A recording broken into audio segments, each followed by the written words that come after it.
Hey, Trails Collective. This is Ian Golden with Ellie Pell weighing in as well for the weekly rundown for June 17th, 2020. So this is just one piece of the larger trailscollective.com website and entity that I've really put time and resources into pulling together. If you haven't been there yet, please check it out. Please share it with friends. There's a lot of different facets to what I'm hoping to accomplish with the site. The tagline, Connected by Trails, I'm really hoping to celebrate and pull together various facets of the trail and ultra community in a specific region, making it not just entertainment, but also functional. In time, when events stabilize, being able to give you the heads up on maybe when event registrations are opening, giving event directors a platform to add photos, maps, hopefully GPS tracks that you can all download for courses, where clubs can claim a page, where retail stores can claim a page. If you're a practitioner or a coach, you can get on and establish a profile, and maybe people could search for instance, a coach in our region. Do gear reviews, as well as these weekly rundowns, as well as we have a forum where anybody can go on and just read them. But if you want to plug in, hoping to provide an alternative to communicate as a community outside of some of the mainstream social media forums. So this is going to take some time to grow. It will only become, I think, what I envision it can be, and more powerful in that regard if we get a lot of people using it and obviously valuing it.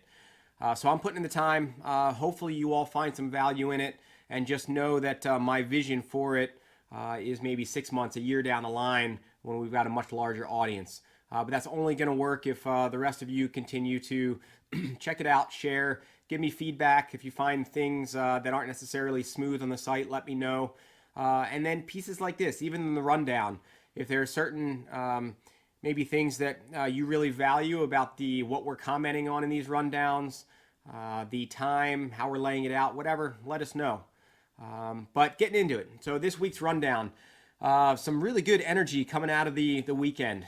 So it leaves me feeling, I don't know, just pretty stoked at the moment for what's going on out there. But I want to start this week with two big thank yous.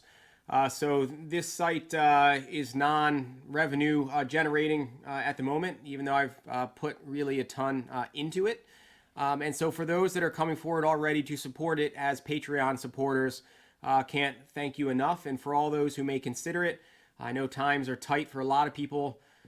Future is a bit unknown on where all this is going. COVID, politics, our small communities. But this community is one that I valued.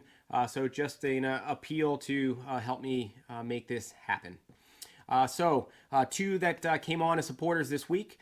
First one is Richard or Rick Rushka, hailing from one of the most active trail scenes that I've found in the region so far, that of Connecticut, and him part of the steep endurance trail crew or trail team. Richard's run some of the tougher trail races, particularly I think in the past 5 years, and some of the results that I saw that we have in our region. But I think what's even cooler than I think the events that he's done or those associations are these two wicked cute little mini me type daughters kicking it out on the trail, matching attire and whatnot. That's pretty precious. So wears multiple hats as an athlete, father. Thanks for coming on to support. I'm looking forward to maybe getting to connect with you and share some miles at Macedonia, and then maybe again in MMT in May. So Rick, thank you so much for your support, and I'll get you some like a sticker swag out once we get it in here. Second one, Grace Langheim. Grace I've mentioned in a few, I think, of the weekly rundown so far, coming out of PA. She's been awesome in terms of feeding me some updates and trail news as she sees it. She submitted a clip to us from her regional Trail Sisters crew last week that we had in the rundown. Just great energy. Yeah, so she's looking through some of her results, just over 30 races to her credit in the past like 4.5 years. Word has it, though, that most of those she showed up to by accident. I think hearing that it may have been a tag sale going on, and they had basically a tag or fire sale on small pieces of very colorful fabric that she was hoping to stitch together into some wicked short hot pants. But in any case, she showed up, ran pretty tough. She's, as I mentioned, a supporter beyond just her patronage. Grace, thank you so much for your support. I'm really grateful. So let's see, on the the Trails Collective message boards that I mentioned that you can log on to, plug into some threads, create a thread, ask some questions, communicate. One of the threads that I started was just on the fastest trail event in our region. And that's one that sometimes I think has an association with the fastest trail can also be maybe one that's really good for beginners, in that maybe it's not technical, maybe doesn't have a whole lot of climbing. And sometimes from my vantage point, that can be even more painful, not getting the rest breaks that you get associated with climbing. You don't get some of the other muscle groups engaged. And then you just get this headspace of having to go out and just probably run at a fairly fast speed for a long time. But in any case, that's one of the threads out there. I had put out a biased vote for Water Gap down in Milford, PA. One that was suggested was Beast of Burden, but it was commented on by him as well as another thread goer, Pete, that just the sometimes environmental conditions which make Beast of Burden what it is sometimes can nullify just how fast it is. Another shout out from Pete for maybe the Pine Creek Trail Challenge down in PA. Similar format and terrain to Beast of Burden, but you don't get the extreme weather, and it's a more scenic course. So, I don't know, weigh in with some of your thoughts there. Another one is for a 24-hour kids challenge. That was one that actually my daughter started as a thread. She was inspired by the Kozek girls down in PA when they did their Yeti challenge. And she was pretty stoked to do a 24-hour challenge tomorrow, basically doing a mile in an hour. Eric weighed back in and said his daughters maybe would be into it. Any other parents out there, if you think you've got kids that might want to throw down, not even throw down, right? Just get out there and just enjoy it and challenge themselves. Let us know, because it would probably fire my daughter Marin up a little bit to have some company. Unfortunately, she had just a wellness visit with our pediatrician or doctor yesterday, and she's got a little bit of tendonitis going for whatever reason, and he kind of put the kibosh on her doing it at the moment, but it's something we'll come back to. And she's also hoping to run Whiteface Sky Race, the mountain race, or just do it like she did last year. So any other parents or kids out there, if you need a good excuse to head up to the Adirondacks and the mountains on August 15th for that weekend, come up and join us. It would be pretty awesome to get a pot of kids out there doing either the VK, as we already have, a kids run, or doing the Marshek Mountain Race. So let us know. Another one, Ron with Goat Factory Media, was just looking for maybe ideas or thoughts or people's suggestions on good Beast Coast or East Coast trail films. It seems like much of that has been Western centric. Ron did a few years ago, through his media outlet, Goat Factory Media, a Beast Coast Trail series. I think he had several sponsors. One was the Fleet Feet Rochester and Buffalo.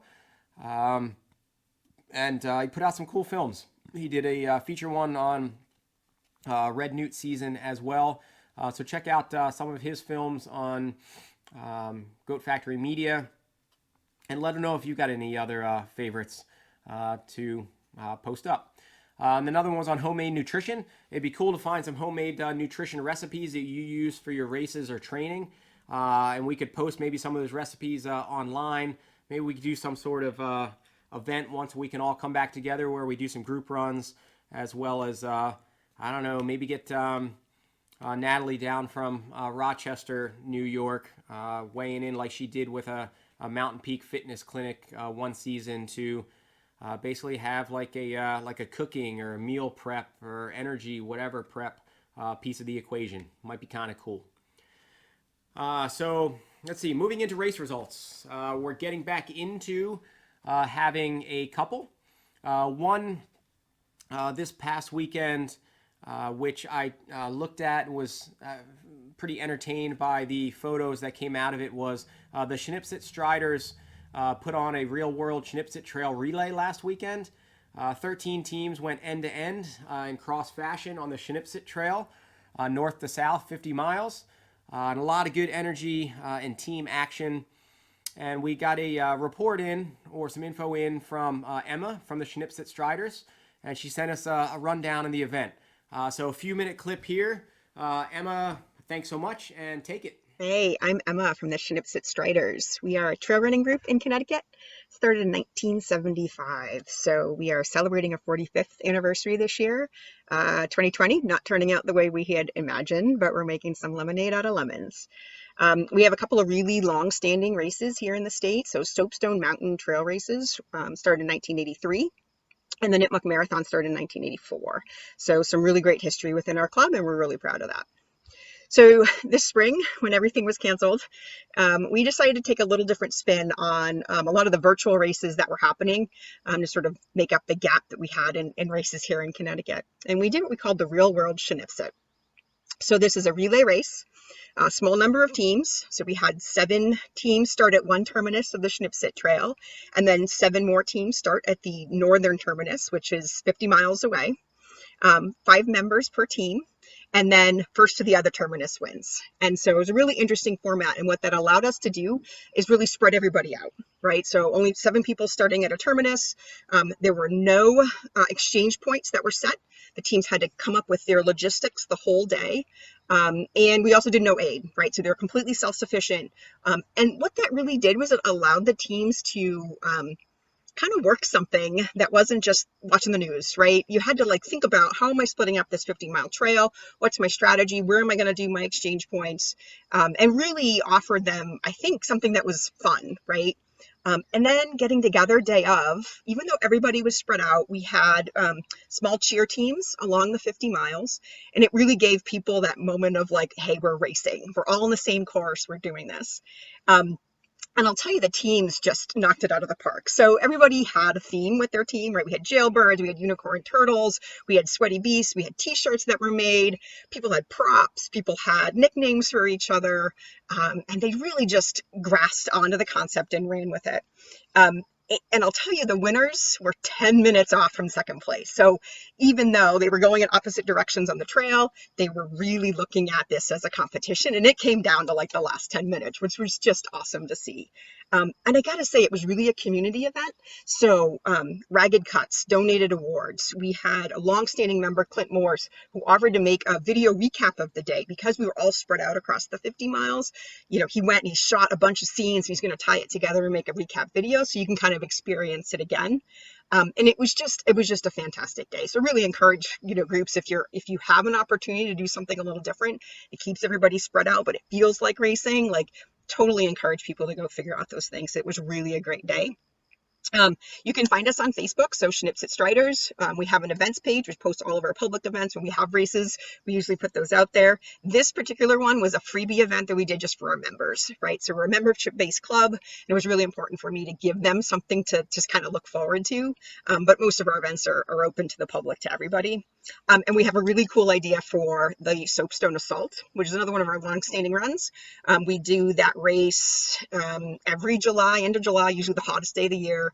And you assault the mountain, right? So you go up Soapstone Mountain here in Somers, Connecticut, 6 times in a matter of 5 miles, and it's pretty brutal. But we have some great ideas for it this year.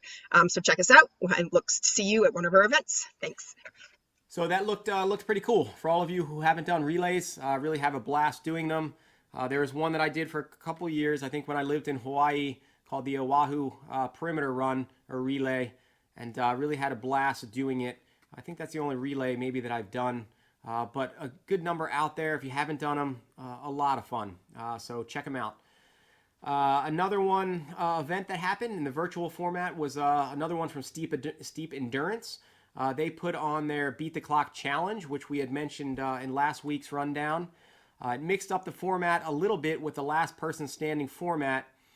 They had 43 entrants from a bunch of different states, I think a few different countries. and the entrants were required to go 2.08 miles every 30 minutes. So mixing it up just a little bit there. But the other hitch was that the time allowed for each of the heats or waves or whatever reduced with each wave. So people just had a tighter window to do it.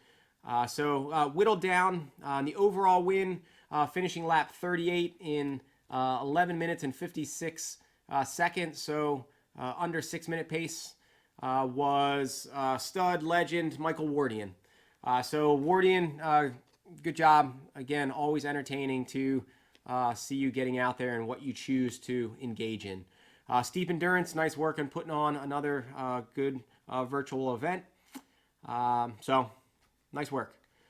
On the FKT boards, and as I've mentioned in the past, I'm grabbing this FKT knowledge from the Fastest Known Times website.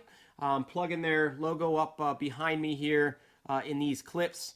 But this is something where they've gotten a lot more engagement and attention this year.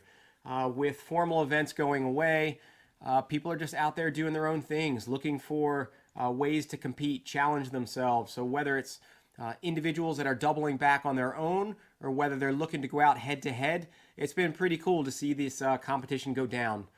Now that we're getting into summer and the weather's breaking, more trail areas opening up, including the Shenandoah section, I think, which moved into, I believe, phase 2 down in Virginia to open up the park. People are just getting out more. So I'll give you many of our states in our regional coverage area here had some records put on the board. So Anna Garston in the Metabesset Trail, Lone Pine Loop in 2:07. Mark Kelly, Metabesset Trail in 14 hours 47 minutes. Aoko Takamori, Nanaquit Trail in 48:58. Todd Curtis, the Mohawk Trail in 4 hours 19 minutes. And unsure if it's an FKT standing per se, but Fred Morello from Culture Podcast's growing fame just ran 157 miles diagonally across Connecticut. So Connecticut, as far as diagonals go, gives you a pretty clean diagonal there. Nice work, Fred.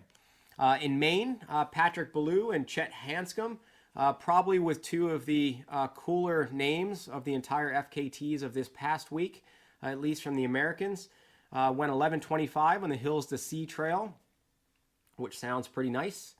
In Massachusetts, Sam Belker did the Charles River Link Trail in 1:58. Jay Durand, the Hancock Shaker Village Loop in 6:54. Matt Walker, the Wachusett Mountain Loop in 56 minutes and 17 seconds.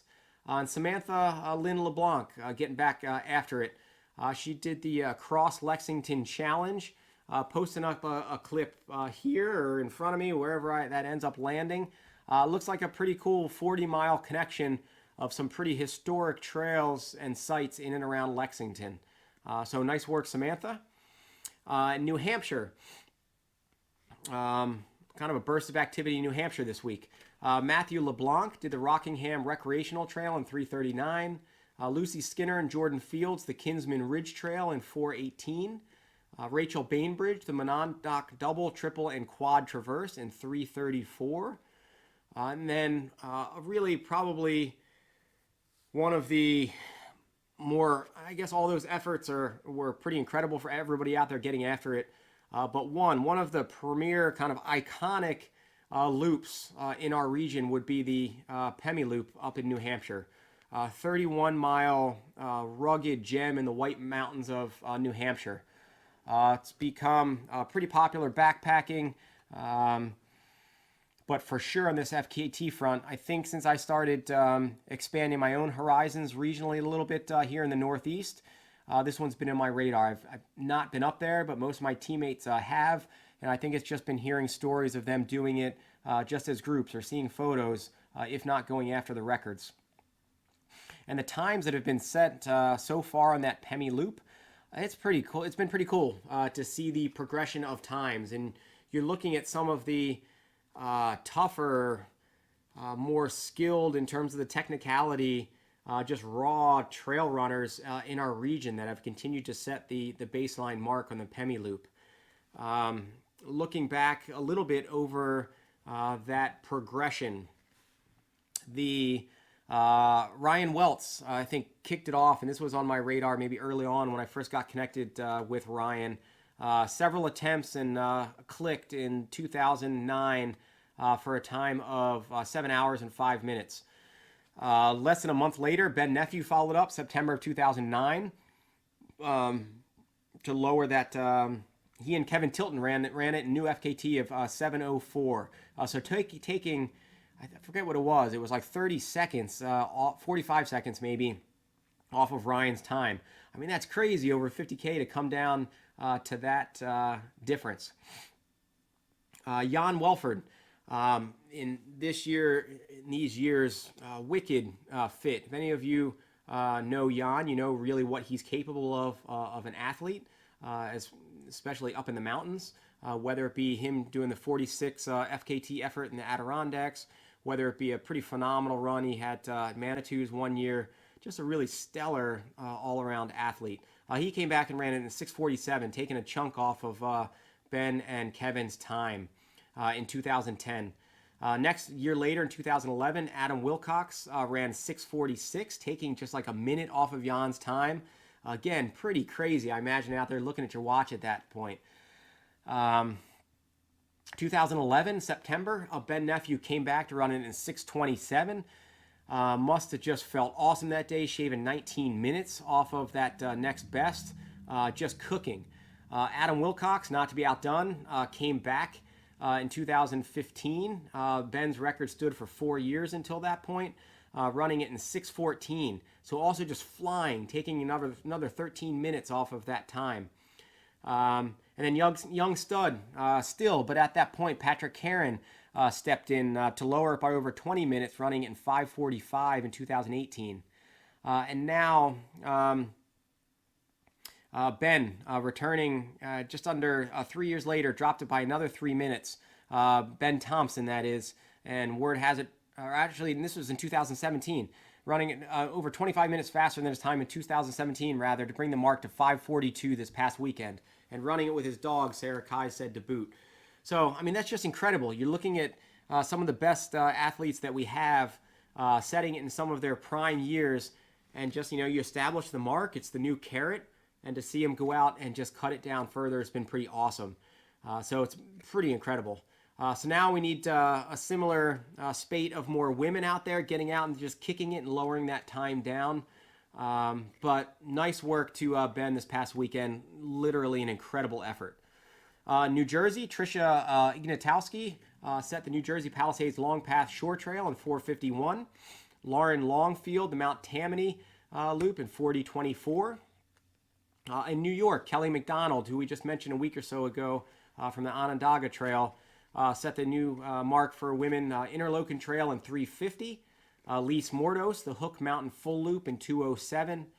Frankie DeSoma, who's picking off these Adirondack Peak Loops, did Big Slide Mountain, pretty burly, 3,300 feet of gain in 7.5 miles in an hour 36. Laura Tuttle, Big Slide Mountain in 2:20. And then one of my teammates on the MPF R&R team, who we mentioned a month or so ago in one of the AT, I think it was one of the AT section records, Steve Lang shaved 4 minutes off of Nick Arndt's Hurricane Mountain time with a 1 hour and 40 seconds. In PA, Eric Kozak, who's continued to keep his fitness up.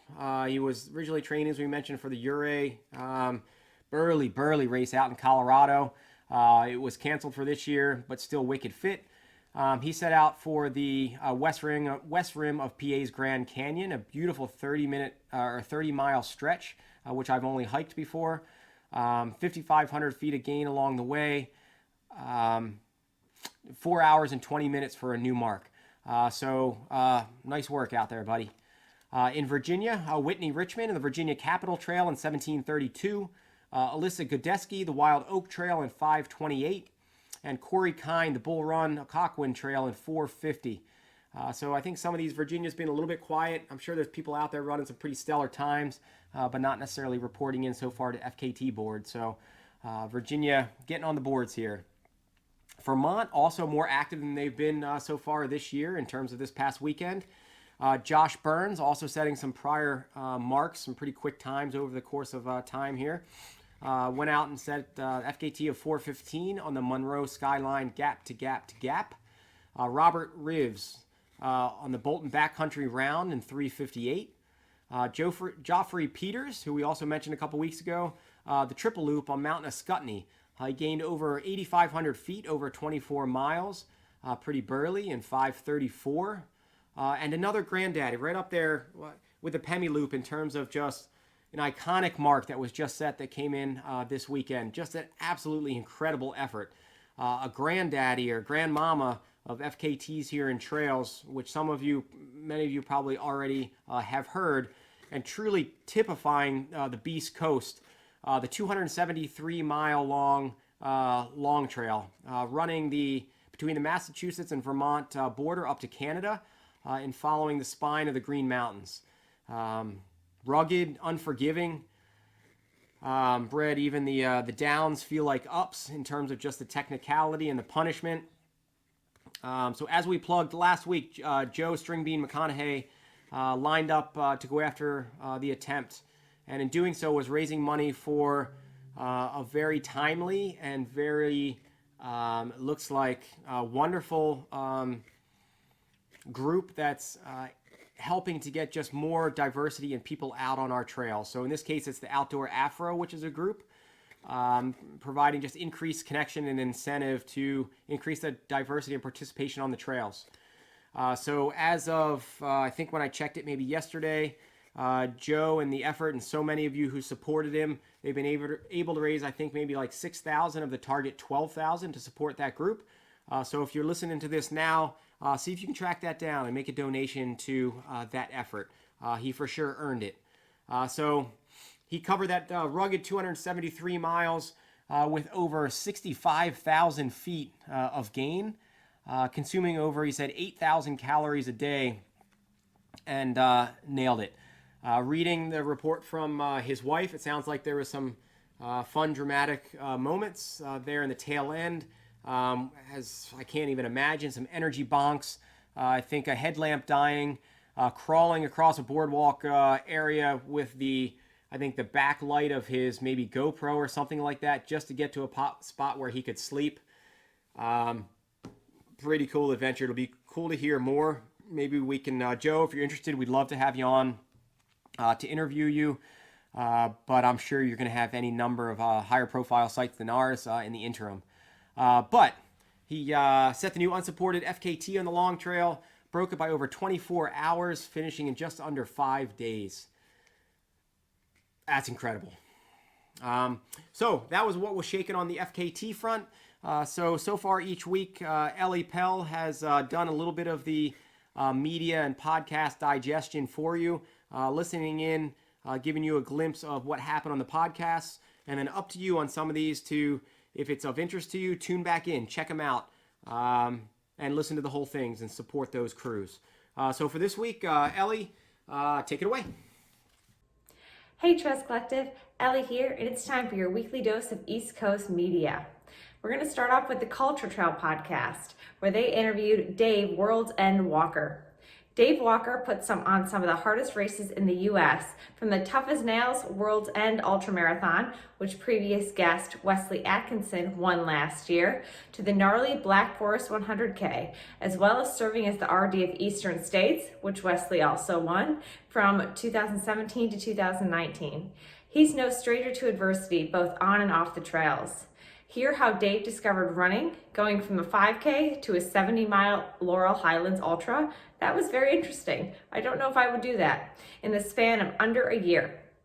Dave served his country in Iraq as a combat demolition engineer, and has bowled a pretty high score in the bowling lanes when he was on the JV varsity team at his high school. They had a great time talking to Dave, but they also jumped from topic to topic, like the Culture Squirrel. They talked about the Cut 112, and they talked about a couple different FKTs set in the Connecticut area. It was a great episode, and I really liked hearing from Dave. He was very honest about his current struggles, past struggles, and what it was like being one of the explosive detectors in a combat zone. So tune into that. They also did another Cultural Personalities episode with Jim McCuster, which I haven't listened to yet, but it's on my queue. And I assume if it's like all the other ones, it's a really great episode. So tune into that. The Pain Cave put out a podcast called Sports in the Time of Coronavirus with Dr. Keith Strudler. Jay was very happy to be joined by fellow Cornell and track alumni, Go Ithaca, and elite triathlete Dr. Keith Strudler, who is now the director of the School of Communication and Media at Mont St. Clair University. They discussed how COVID-19 will change sports media, the long interim impact on the collegiate sports system, and particularly for cross-country track programs, youth programs, virtual races, and what he's been missing most in the pandemic. Basically, they came to the conclusion that for college, football really needs to come back because, unfortunately, that's the moneymaker. And then as long as all those athletic programs can come back, then cross-country and track shouldn't have a problem riding the coattails, which is ironic because cross-country arguably could be one of the first sports to come back because it's easily to keep your distance, you're outside, there aren't as many participants, whereas football, you're all kind of in the stadium together and it's kind of a cesspool of filth.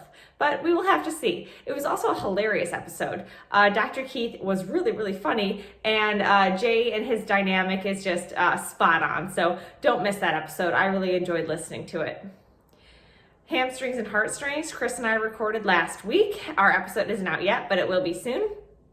We discussed mostly what's changed for us in the past week. Chris went from running 100-mile month to getting stopped with poison ivy, and so he hasn't run in a week. I talk about my new apartment and all the different things I've been cooking and how much I love my new roommate. Please tune in, it's great. Life is Trail Running put out a trail porn video called Chipmunk's Wild Ride. They discovered a couple of new trails locally and they take us for a spin. I want to take a minute to highlight a few videos that Ian and I put out in the Trails Collective media this past week, if you missed it. I interviewed Amy Palmero Winters. Amy has quite a few records and accolades to her name. She's the recipient of an ESPY and a James E. Sullivan Award for an inspiring female athlete with a disability. Did I forget to mention she's an amputee, but also has the world record in a marathon with 3:04, which is smoking fast. In this conversation, Amy and I had fun recounting some of her toughest moments, but we also came to the conclusion that she's not entirely satisfied with herself, and it's an ongoing process. She deals with not enjoying who she is personally, but still trying to teach her children how to love who they are and do their best, no matter what the outcome. The interview has some very interesting perspectives, and I hope you tune in and see what you think. Ian then interviews the Topo Mountain Racer.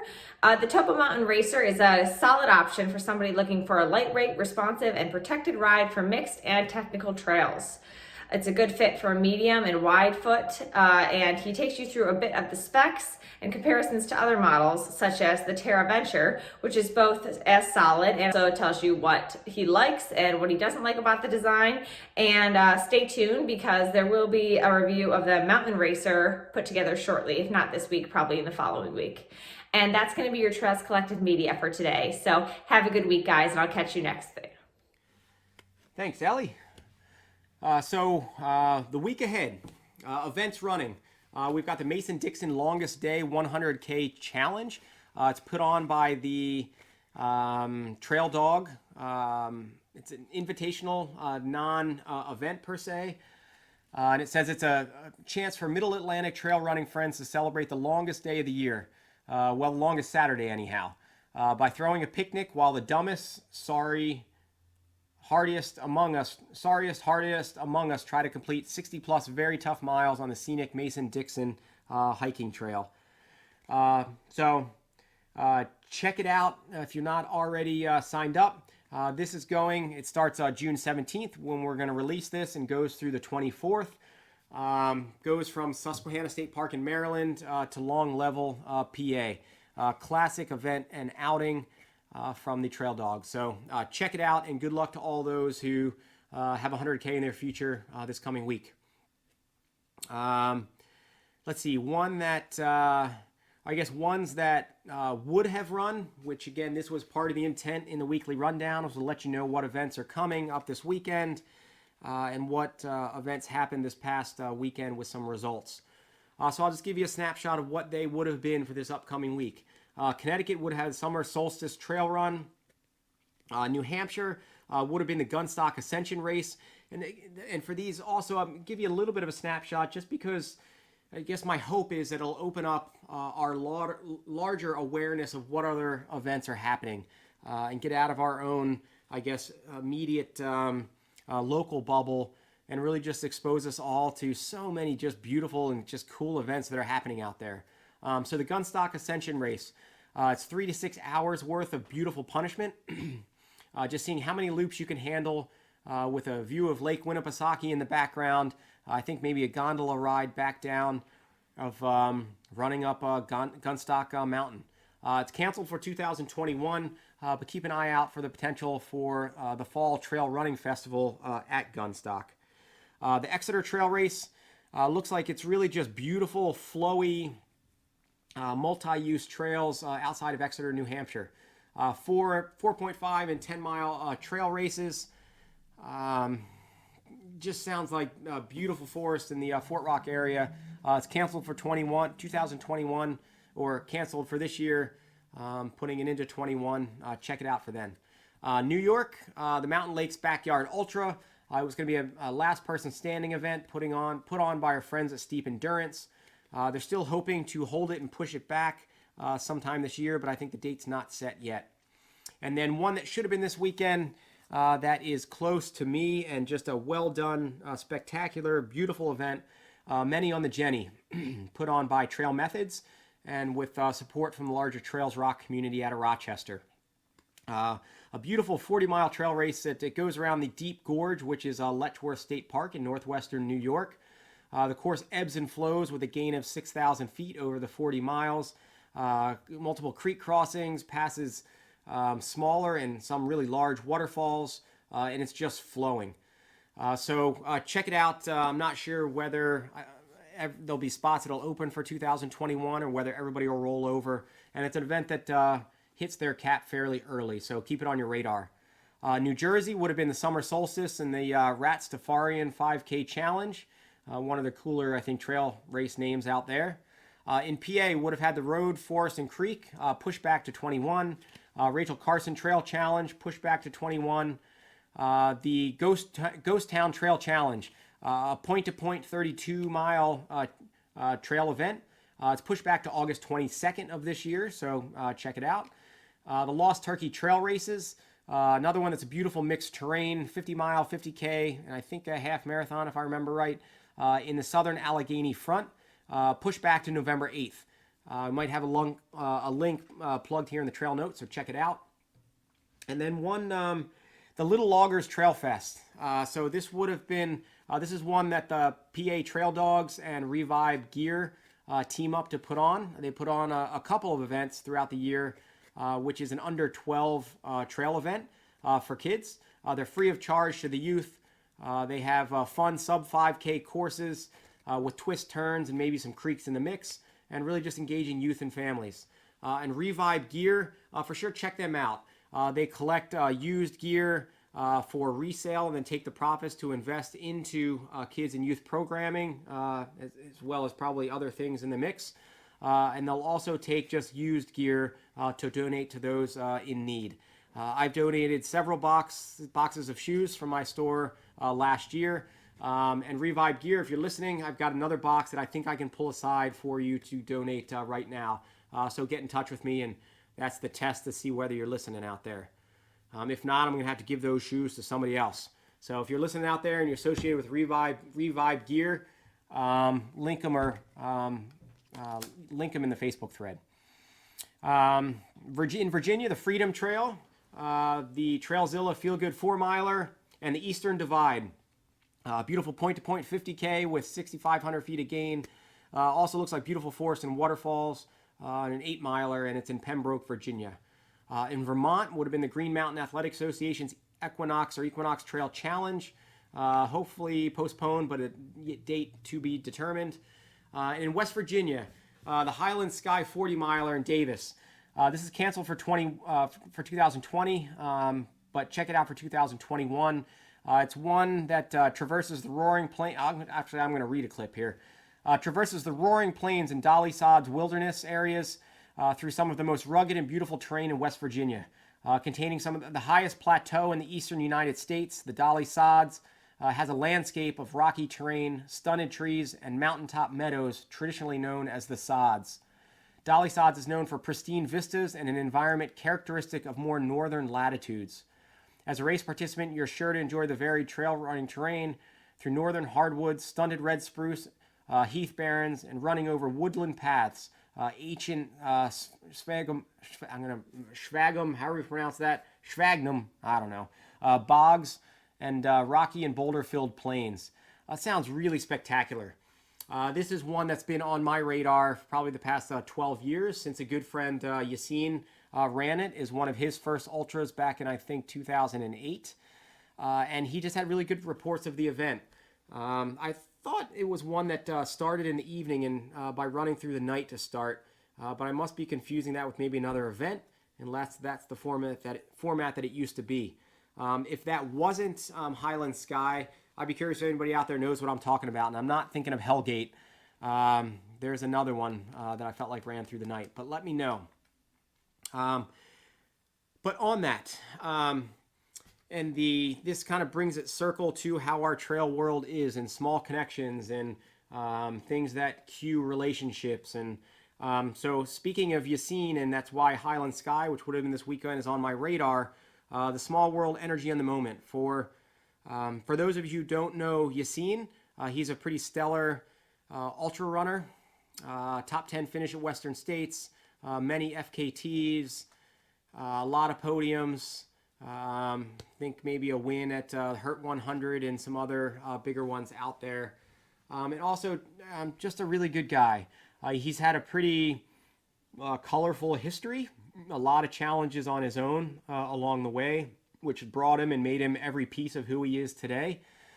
But he's popped up in the news with all of the rightful attention and focus and dialogue on race and racism in this country. I think Trail Runner, he's popped up in New York Times, I think has him in a spread this past weekend. And his voice is one that carries some weight, and it's out there. I'd like to say that there would be a number of, or strong percentage of people of color that are out there in our trail running community, where Yassine wouldn't be as much of an outlier, or Joe Gray wouldn't be as much of an outlier, but they are. So they become, I think, the faces in a time like this because there's not a relatively large percent. So I just reached out to Yassine and just to connect a bit and see how he was doing. And he gave us, just to send us over a few minute clip. So for this week's weekly rundown, I'm going to take you out with Yassine. He's not in our region. He's in Portland, but his roots are here in our region, in Pennsylvania as well as Ithaca. Very much appropriate and timely. So check out thetrailscollective.com. Please share as wide as you can, and please consider coming on as a Patreon supporter in as much as you can commit to it. Every bit helps, and appreciate it. So Yassine, thanks for your words. Thanks for who you are, and we'll take it out. Thanks all for tuning in, and I will check in with you next week. Take it, Yassine.